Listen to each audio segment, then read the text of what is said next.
Hi, I'm joined by Dr. Jinx Watson. Dr. Watson was a professor at the University of Tennessee in Knoxville. She retired. When did you retire? Early 2000s, mid Yeah, 2000s, I think. yeah, 2010, I taught my last class at the university. I retired in 2007, but loved teaching so much, I continued 3 years as an adjunct. Well, your area of focus was early childhood literacy. You've got a background in childhood development, and much of your teaching was for folks who were wanting to go into library science and both public libraries, school libraries. That's how I got to know you. I suppose the most interesting fact about you is that you were on the original selection committee for Dolly Parton's Imagination Library and worked with that organization, that really important organization, for many years. So we might have some questions at the end that we want to get to about that as well.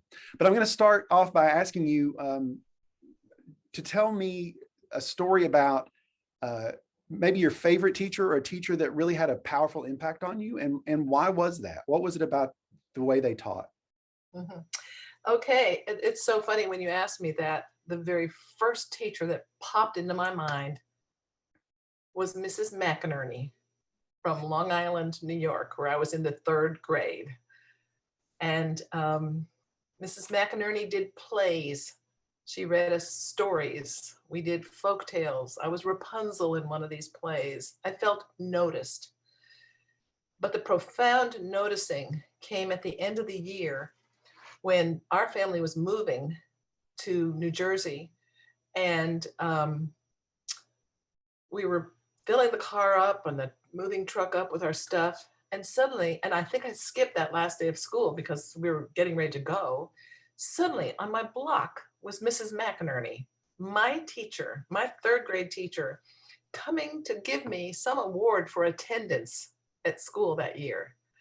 I was absolutely shocked. I thought, how does she know where I live? Why would she bother coming to see me? And so it really all boils down to feeling noticed. And I think that's the message I got from that teacher. And it really did fuel my own teaching. I wanted to make sure I noticed my students as individuals and what they were special for. I was one of 4 kids, so you can kind of get lost in that kind of melee. And my mother would say, Jinx, Jane, Lindale, and whoever you are, come over here. And I felt like, that she knew who I was, that I was this kid in that special little pod of desks and had helped that pod get the attendance award for that year, and then sought me out, came to my house. Who knew? The teachers knew where you lived already. So anyway, I would offer that. I like that idea of noticing and the importance of noticing, and it strikes me that one of the ways in which literacy matters is that students, kids can see characters that look like them, that validate their experiences in their lives as well, and so that being able to read and access all the things that come with that is a way in which we are noticed and can notice others as well. So I love that story. Tell me about early literacy and why you think it's so foundational for success in school and life, and how those first early years of noticing language and literature, how that works, why it matters. Well, it's a great segue that you had just said about early literacy. Some of our best authors, I mean, for children and for adults, were very lonely people growing up.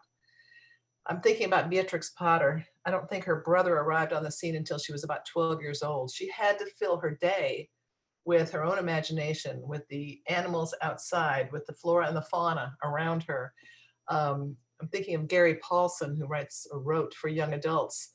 He had 2 alcoholic parents, no siblings. I mean, where did they find their people? They found them in books. They were lucky enough to be surrounded by good stories where they could find people who noticed them or reflected their interests and themselves, or were different enough to be interesting to find out more about. So that was actually Gary Paulson's story is very interesting because he was raised in icy, cold, snowy Minnesota, and his parents would be in the bar and he would be walking the streets till they came out. And one day, a librarian stepped out, Sonny, come here. Have you ever been in a library? He had never been in a library, and she got him on to reading for the rest of his life. And he wrote very rich stories from his imagination and from his own life experience. But that's not the only one that talks like that. There's dozens and dozens and dozens of great authors that will tell you, basically they found themselves in books, and they found themselves in their imagination and outside. Um, Early literacy matters.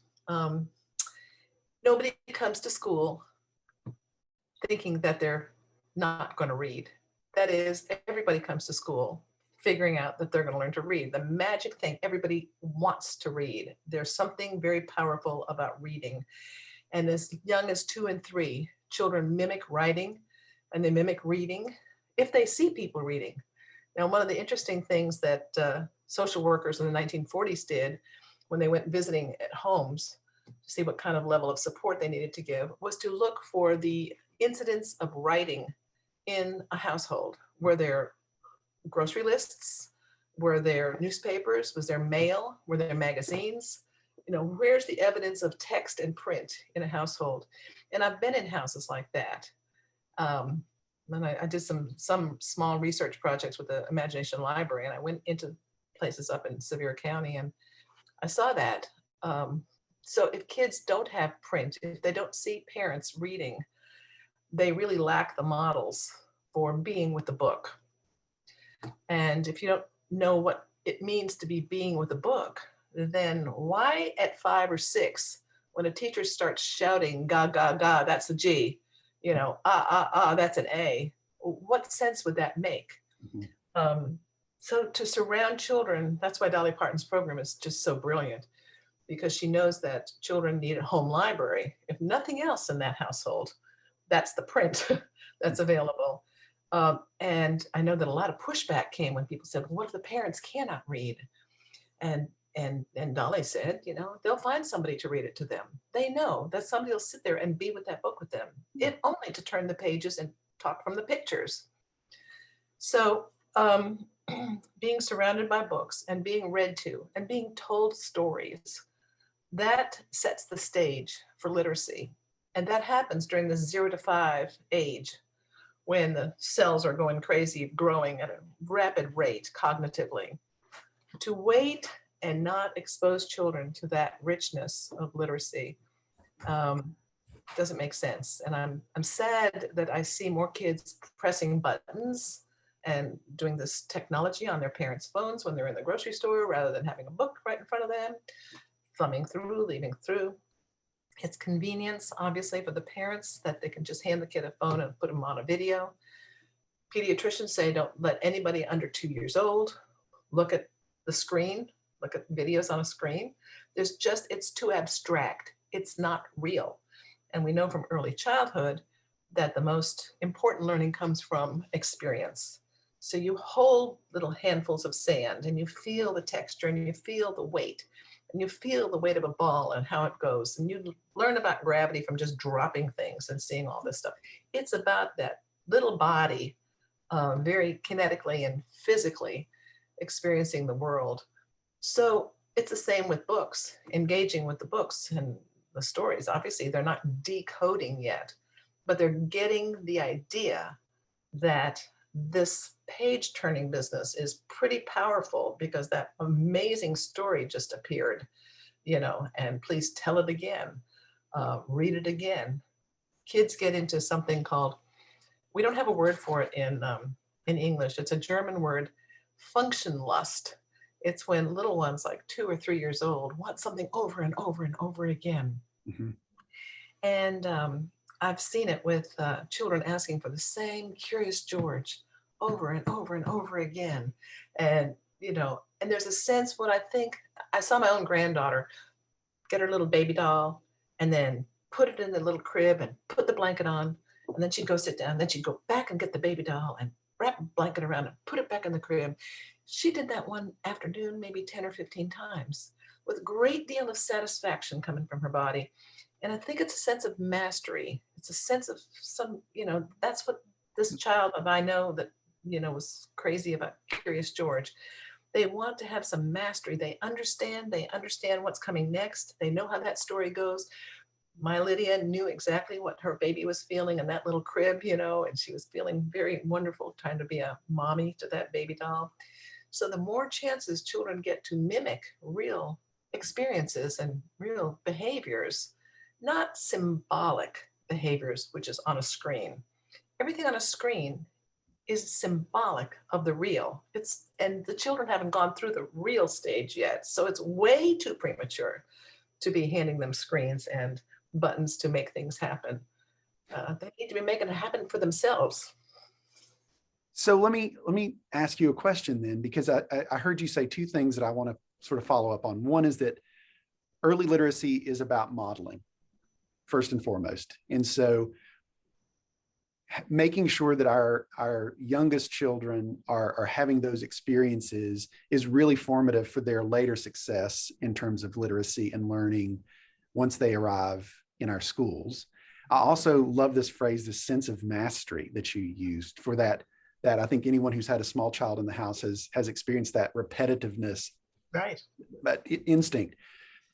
So one of the things we know, this isn't up for debate, that when they arrive in our schools as fifth graders and they start in kindergarten with the decoding process, they're starting in very different places based on what kind of opportunities or what sorts of experiences they've had.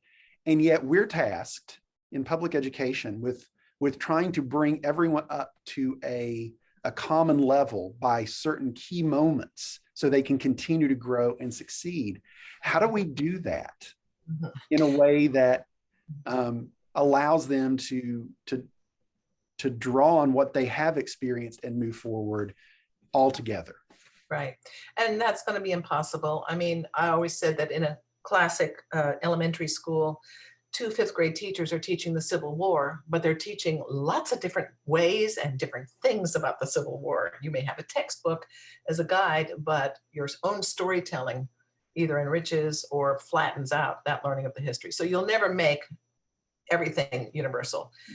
But I want to concentrate on 0 to 5 for a second, because this is where language love comes from. Children are naturally rhyming and they're sing-songing and they're rapping, making all kinds of games themselves with words. They want to hear themselves making those rhymes and rhythms.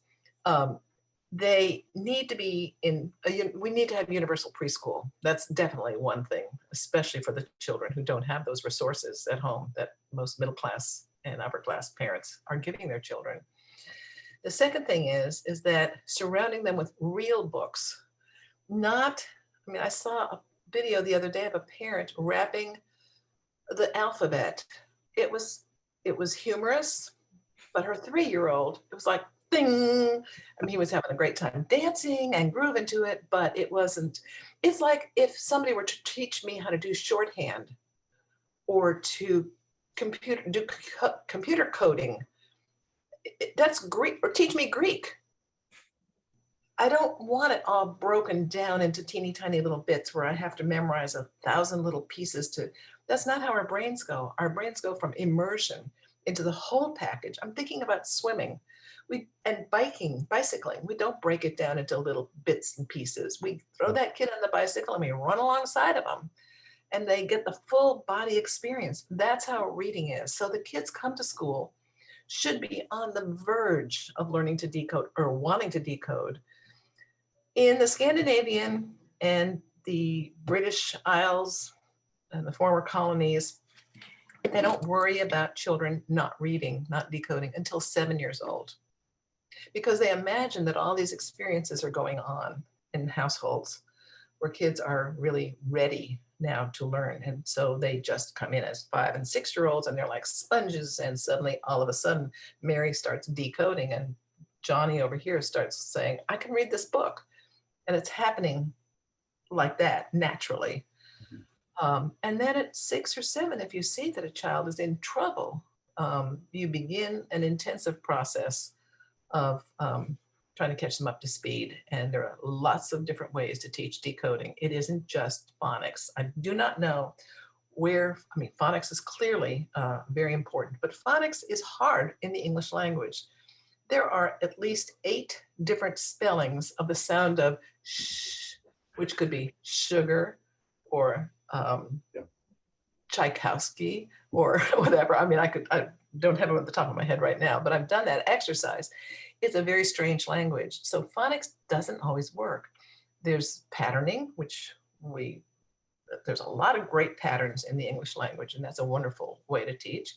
Whole word, a lot of children hook onto like the word elephant they can read. Why?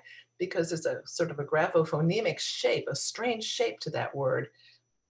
Not so easy to decode the word man, M-A-N, all in small letters because it's, or can, because it's got no distinctive features.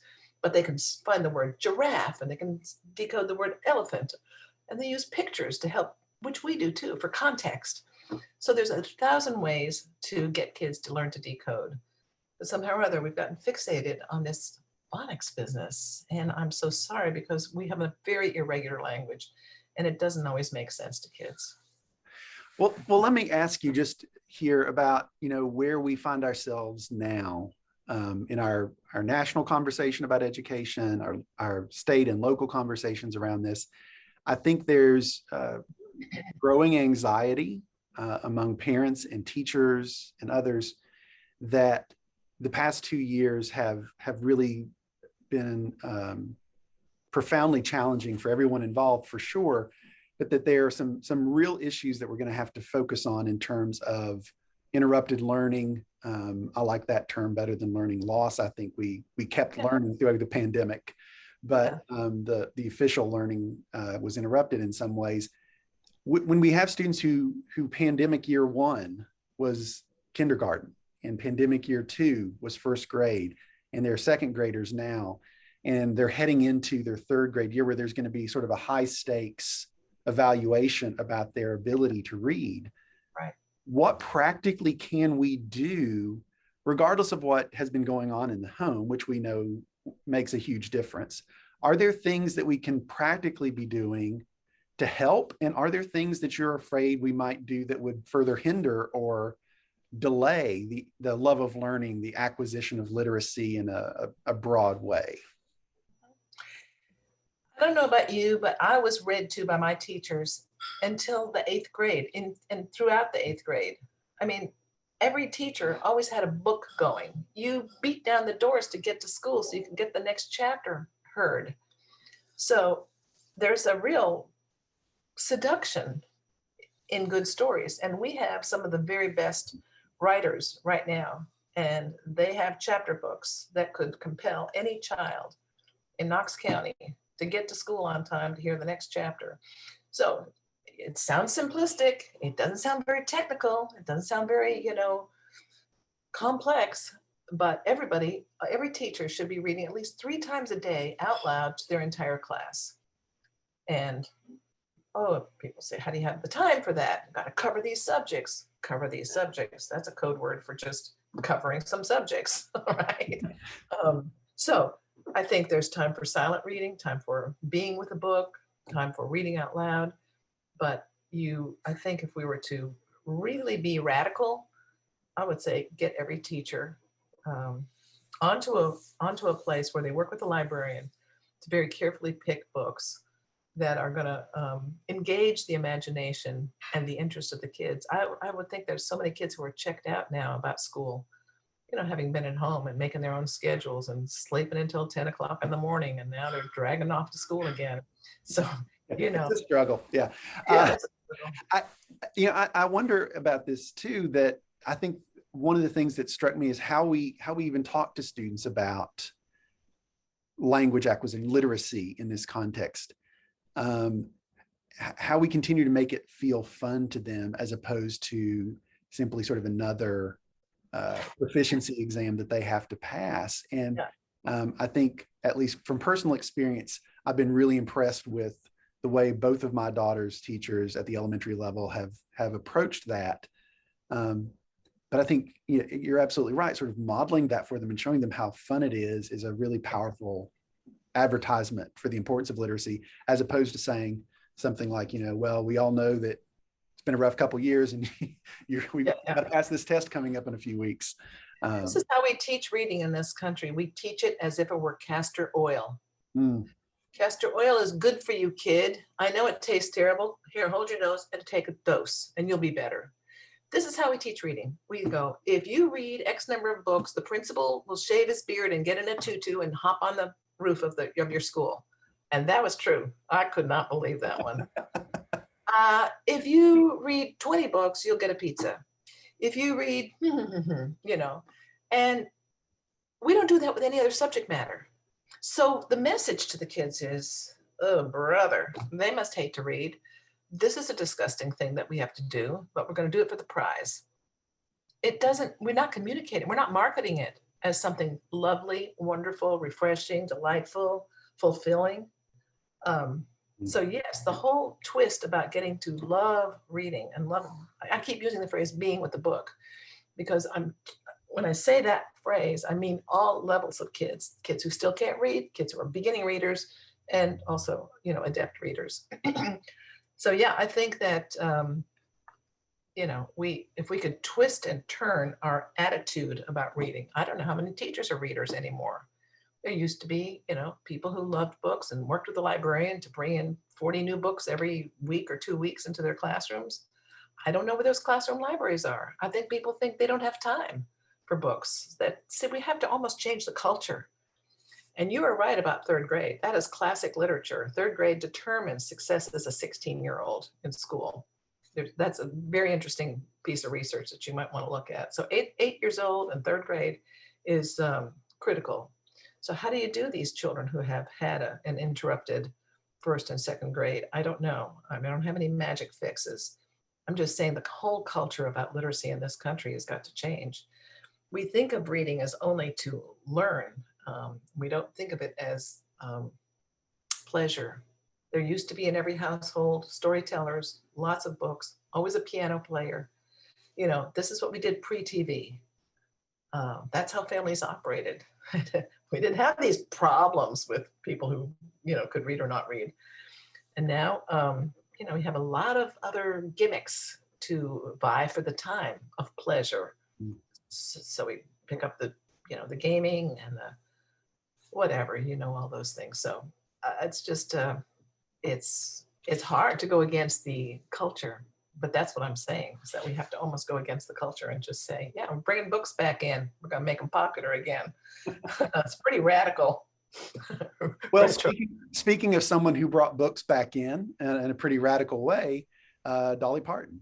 Yes. So my last question, tell me, how did you get involved with Dolly Parton's Imagination Library? And can you introduce me? No, I'm just kidding. Right. I got to the School of Library Sciences in 1996. And my predecessor talked about the program and said something about, well, they're using golden books. And I thought, understand that. That's what Dolly knows. That's what I was raised on. Pokey Little Puppy and the Speedy Little Taxi and the Color Kittens. I remember all those books. And it makes sense because this is what parents and grandparents can afford. They go to Kmart in those days, Walmart, they can pick up another one, add to their collection. But it's not literature. Most of that golden book business was not literature. And you may not know it, but Madeline Rogero was director of the program, its first year of the foundation. And I knew Madeline, and so we talked, and I told her what I was now doing full-time, children's literature.